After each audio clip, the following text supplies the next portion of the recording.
I picked up both of these games recently, and there's a reason for that. One being that Yooka-Laylee was a game I was incredibly excited for, but got, in my opinion, quite horrendous reviews from multiple outlets across the board, which kind of put me off the game. Another game being A Hat in Time, which it came out much later in the year, and it got a lot better reviews, which piqued my interest since both of these games were Kickstarter games that both had varying degrees of success. Yooka-Laylee having more than £2 million donated to itself, and Hat in Time having roughly about 300,000. And also, since both of these games are love letters to 3D platformers, Yooka-Laylee being Banjo-Kazooie and A Hat in Time probably being closer to Super Mario 64 or Sunshine, I decided to compare them two since they do seem pretty comparable games in different circumstances. I hope you don't hate me! So the opening to both of these games, it was quite a shock to me, if I'm honest, because the opinion I had of both of these games was the opposite of the general consensus, whereas Yooka-Laylee being quite poorly reviewed and Hat in Time having quite favourable reviews. I found myself chuckling and smiling and enjoying the aesthetic and the world of Yooka-Laylee and what they set out. It was, I definitely got the Banjo vibe, which is good, because I fucking love Banjo-Kazooie. Now, while I definitely did notice that the camera was a bit jittery, the jumps felt floaty, and perhaps the worlds were a bit big and less compact and neatly arranged than some of the previous Banjo works or Mario, I was still having fun running around, collecting odds and bods, hearing the little jingles, and I was enjoying jumping around, fighting the enemies. It felt quite satisfying. Music was fantastic.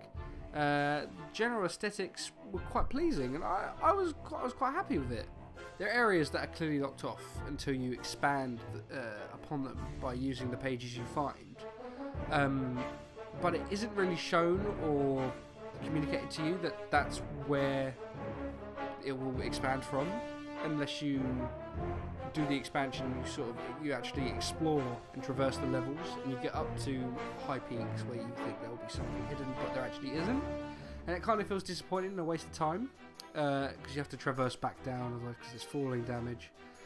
But, you know, I was expecting, okay, you know, it got me excited to spend the pages on upgrading or buying new worlds, and I thought it was a neat little novel idea. On the other hand, A Hat in Time really didn't get off to a good start, in my opinion. It looked cute. I quite enjoyed the setting. It looked quite cute. The character models, it was colourful. It was childlike and whimsical, as far as I could tell. I was fine with that. However, I immediately noted that the controls felt off. It didn't quite feel right. It was uncanny valley. Like, it had the hallmarks of Mario run and jump. But there are things like when you dive, you dive forward. Standard, that's in pretty much every Mario game. But whereas your form of momentum, if you were continually pressing the directional button, would you'd do a stand-up animation, you'd carry on moving, albeit a little slower.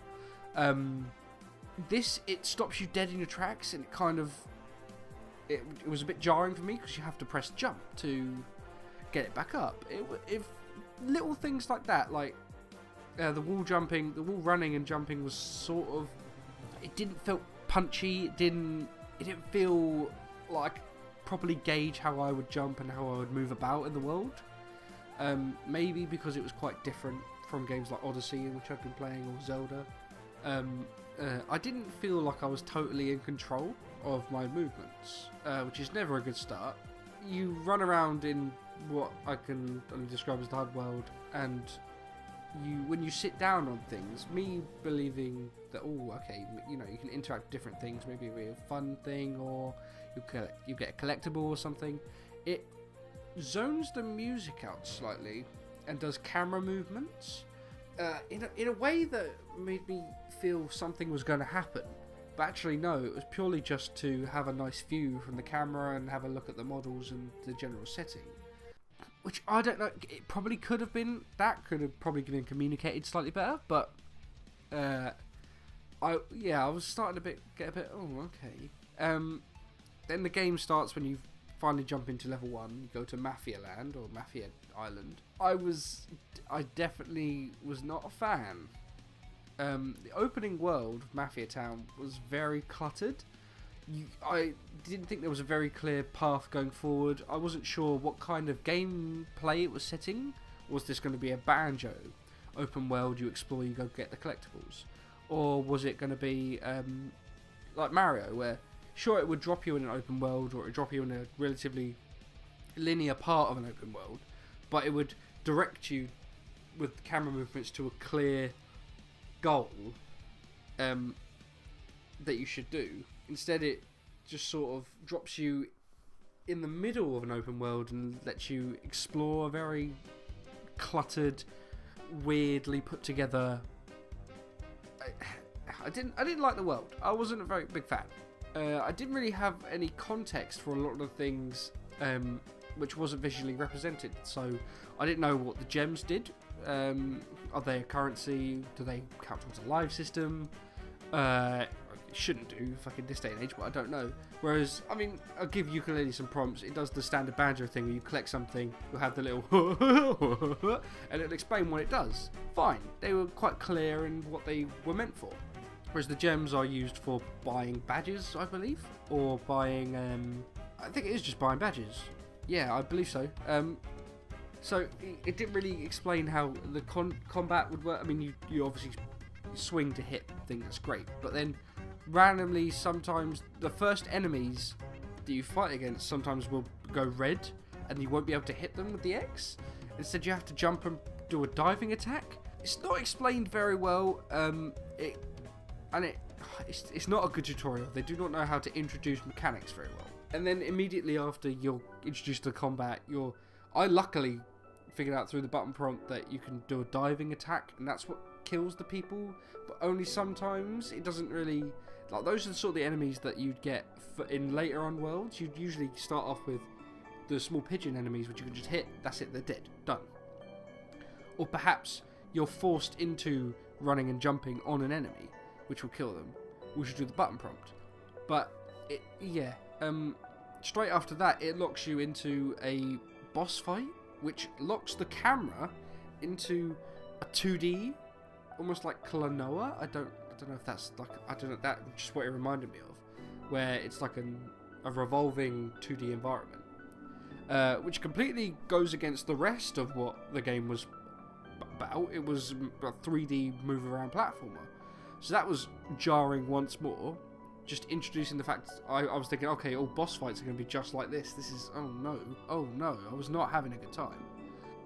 And the last thing that really grated on me was that you get introduced to a character who's the mustache girl, whose voice actor, oh boy, just awful, just grating, and oh no.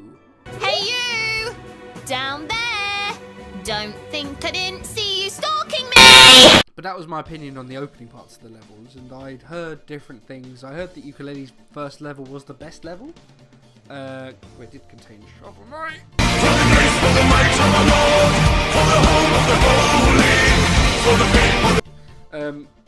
And A Hat in Time does definitely get better on as it goes. So I did press on.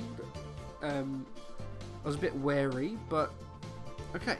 So Yooka-Laylee definitely did introduce characters, personalities, the main crux of the story. So the villain, their motivation. General Banjo thing. The bad guy is a bad guy, cartoonish bad guy does the bad thing. Great, sets it up, sorted. That's all I need.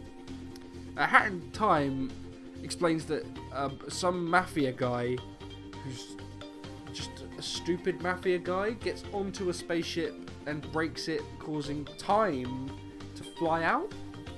Which is, I guess the time hourglasses are the power source of the ship. Sure, but it's not really. But it's like the mafia people are also NPCs, and then sometimes they're the enemies. Like there's no clear distinction between which ones you can hit or should talk to. So that just a little bit more polish in this first level would really have helped. Continued in part 2.